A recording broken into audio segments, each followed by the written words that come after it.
Hello बच्चों, let's read the question. So the question says, choose the correct option regarding the given figure. Option A is B is equal to A.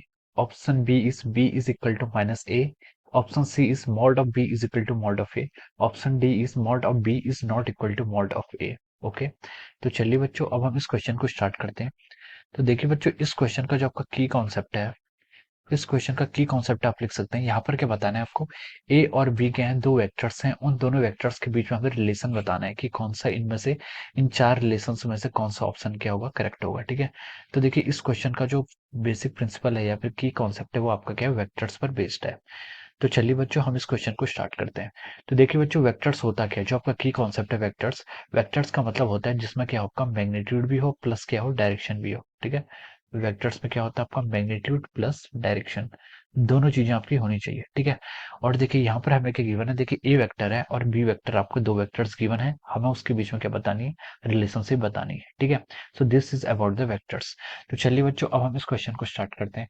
देखिए आपको ए vector कुछ ऐसे given है, ठीक है, this is your A vector and this vector is our B vector, और B vector आपको ऐसे गिवन है। ठीक है, ये आपका ए वेक्टर है, ये आपका बी वेक्टर है, और यहाँ पर हमें गिवन है कि B vector is equal to -1.5 of our A vector. ठीक है, तो देखिए बच्चों ए वेक्टर और बी वेक्टर का, पहली बात तो ए वेक्टर और बी वेक्टर का मॉड इक्वल नहीं है। मॉड इक्वल नहीं मतलब length of A vector is not equal to the length of B vector.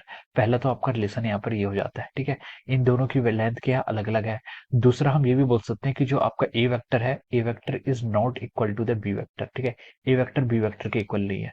एक तो इसलिए नहीं इक्वल है क्योंकि देखिए ए वेक्टर की डायरेक्शन अपवर्ड है और बी वेक्टर की डायरेक्शन क्या है, डाउनवर्ड है, यानी कि इन दोनों की डायरेक्शन के अपोजिट है, और मैग्नीट्यूड तो अपोजिट है ही, अब मैग्नीट्यूड तो इनका इक्वल है ही नहीं। ठीक है, तो हम लिख सकते हैं कि ये दोनों वेक्टर्स आपके आपस में क्या होंगे, इक्वल नहीं होंगे। तो चलिए अब हम इसको ऑप्शन से स्टार्ट करते हैं। ऑप्शन ए में आपसे बोला गया है कि B vector is equal to the A vector. ठीक है, तो ये ऑप्शन क्या हो जाएगा आपका, रॉन्ग हो जाएगा। बी वेक्टर ए वेक्टर के इक्वल नहीं हो सकता, क्योंकि बी वेक्टर और ए वेक्टर इक्वल तभी हो सकते हैं जब दोनों का मैग्नीट्यूड भी इक्वल हो और दोनों की डायरेक्शन भी सेम हो। ठीक है, अब सेकंड ऑप्शन में उसने बोला है कि B vector is equal to the minus of A vector. ठीक है, तो देखिए बी वेक्टर और ए वेक्टर एक दूसरे के अपोजिट डायरेक्शन में है, तो नेगेटिव साइन से ये डायरेक्शन तो उसकी जस्टिफाई हो रही है, लेकिन देखिए उनका मैग्नीट्यूड भी इक्वल नहीं है, तो ये ऑप्शन भी क्या हो जाएगा आपका, रॉन्ग हो जाएगा ऑप्शन बी भी। अब देखिए ऑप्शन सी में आइए। ऑप्शन सी में उसने बोला कि mod of B vector is equal to mod of A vector, ये ऑप्शन भी क्या आपका रॉन्ग है। ठीक है, ए वेक्टर बी वेक्टर क्या आपका 1.5 टाइम्स है किससे, बी से, तो ये ऑप्शन क्या हो जाएगा आपका, रॉन्ग हो जाएगा।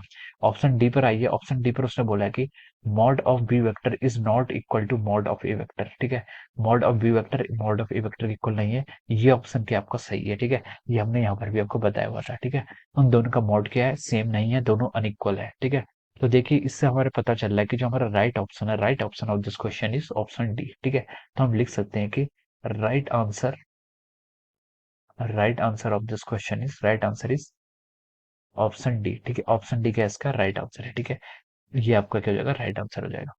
So I hope you all understood this concept. All the best and thank you so much.